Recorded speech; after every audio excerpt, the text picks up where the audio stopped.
Last fight we had a matchup against Caulifla versus Vegeta, and Vegeta completely washed Caulifla.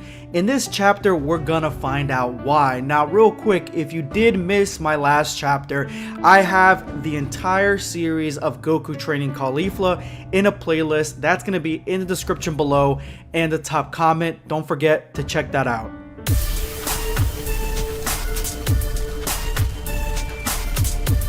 Prepare yourself, damn Saiyan.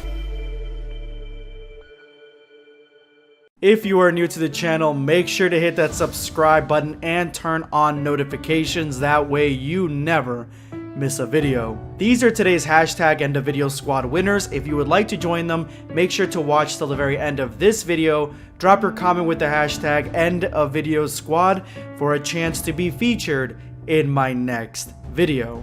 All Caulifla's training thus far has brought her to this moment, the moment where she is face to face with the Prince of All Saiyans. And what does she do when she's faced with this moment? She does not go all out. At least that's what Goku says in his description of the fight, because she fights Vegeta and Vegeta completely folds her like a chair. Not to mention that he hangs her upside down and she makes a complete and utter fool of herself. So what is the reasoning behind this? Why did Caulifla hold back? Today we're going to find out the answer to those questions. This is the Dragon Ball fan manga where Goku trains Caulifla. Again, I have the playlist in the description below in the top comment. Don't forget to follow the creator on Twitter. I'm going to have their information below as well. But we catch back up in the gravity chamber and Caulifla is upset. She is mad, and right now the advanced gravity in the room, yeah, that's kind of pissing her off a little bit, because not only did she get completely destroyed in the last fight against Vegeta, she didn't take into account the fact that she's not used to, her body is not used to, the gravity room. Now Kaba, being a fellow Universe 6 Saiyan, he tries to console her, and Goku tells Vegeta, you didn't have to bully her like that. Vegeta comments on the fact that he didn't have to, but again, she didn't have to dress in such an undignified manner. Now, what is he talking about? Well, he's talking about this image right here where he's holding her upside down. It doesn't seem like she's wearing a bra. It doesn't seem like she's wearing much of anything, so almost positive that Bulma would not like Vegeta hanging out with a girl like this. That's when Goku chimes in. He's like, didn't Bulma used to dress like this also? Vegeta puts an end to that conversation. He's like, do not talk about my Bulma. But Kaba, the ever white knight sim, says that Caulifla's got a very good style, which personally to me, I think she does. I like her design, but you can see her underwear. And Caulifla's like, wait, what? And now she's gotten pissed off. Now she is getting heated, and this obviously turns into one of those classic perverted moments in any anime or manga. But Caulifla is like, if you all care so much about my body and want to see my boobs and ass, just look at them. They're not something to judge.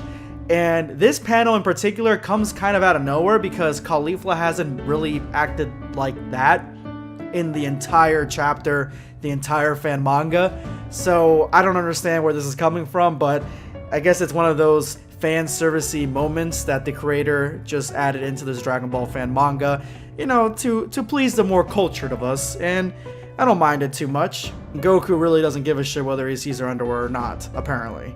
But I don't think Chi-Chi would approve of Goku hanging out with Caulifla anyway. But Goku does confront her. He says, Caulifla, why didn't you go all out? And that's what I'm talking about. During that fight, which I thought she did, he asked, why didn't you go out? Because she didn't go all out. And of course, the gravity portion of the fight, yeah, that was something that she wasn't expecting, she wasn't looking for. But at the same time, she could have done a lot better. She kind of gave up a little bit too easily. And Caulifla admits that she was the one that asked Goku to help her out, which I'm curious to see how that interaction went. Did she like hit up Vados, to hit up Whis, to hit up Goku, like, hey, bring me to Universe 7 so I can train? I'm not exactly sure how that went, but I'm actually infinitely curious to see how that actually kind of played out. But Caulifla has self-diagnosed her problem, and she says that she was too confident, or she was overconfident. And Goku agrees, you were overconfident. Goku tells her that, yeah, you have gotten infinitely stronger than what you were during the Tournament of Power, but you are still nowhere near Vegeta, which I like that Vegeta's a plateau. You know, I like that this Dragon Ball fan manga is saying that Vegeta isn't like on the same level as Caulifla or vice versa. Like the Universe 7 Saiyans do have a tremendous leg up on Universe 6, which in the Tournament of Power you may not have noticed it because of the way that they had Kefla and, you know, Caulifla and Kale both tag team against Goku and stuff. But yeah, there's a huge discrepancy in power between these Saiyans, and I like that this mentioned that.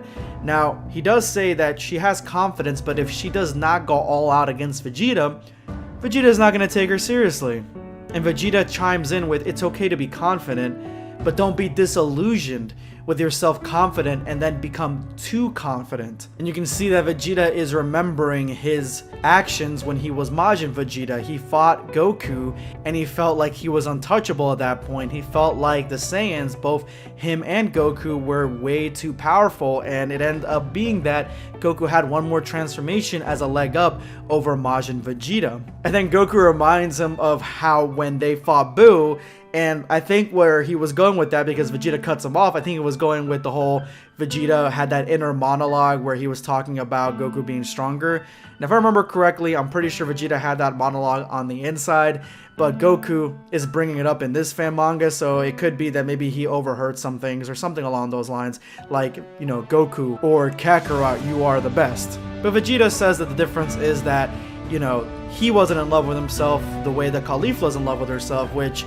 I don't know. I mean, I guess Vegeta has had some self-loathing, self-hatred, and Caulifla maybe has it. Caulifla really hasn't been brought down a peg to that level where, you know, she's got a lot of internal thought, at least not what we've seen, but Vegeta may be onto something. And Goku agrees, Vegeta has had that problem as well. And Vegeta loudly reiterates that it is different. He had pride in himself. Goku has pride also, but Vegeta had even more pride. That's basically what was going on with his self-confidence. Caulifla may have pride, but she has this overwhelming sense of overconfidence that swells within her that makes her love herself, and that's not really a bad thing, but that could be detrimental to her fighting. Goku says some deep shit right here. He says there's many things you can learn from our experiences. You don't need to keep searching for answers. Hit us with all you've got. As our Saiyan juniors, I'm expecting big things, and you see Caulifla and Kaba.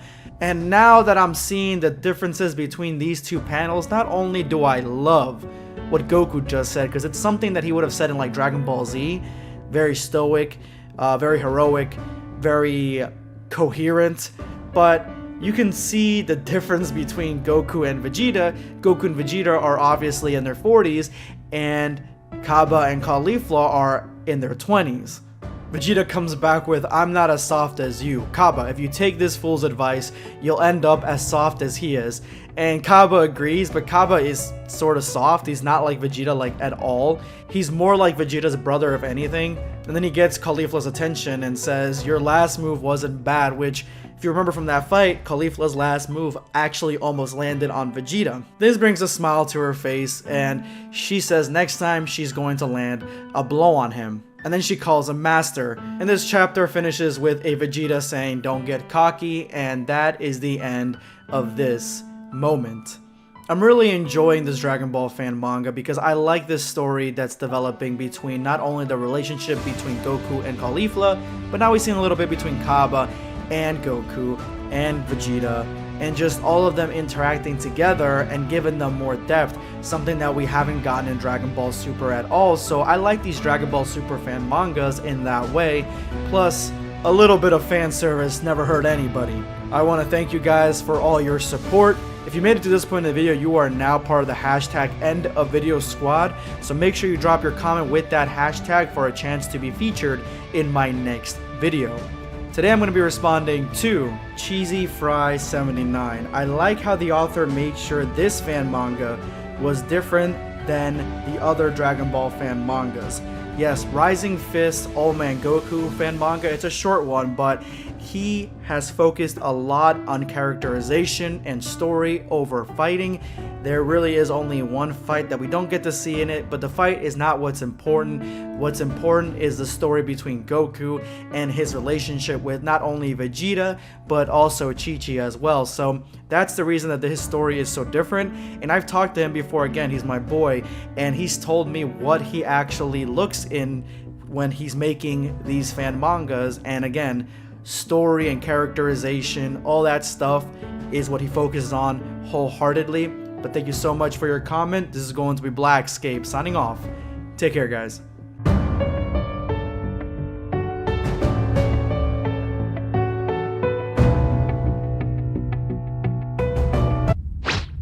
Subscribe for more content.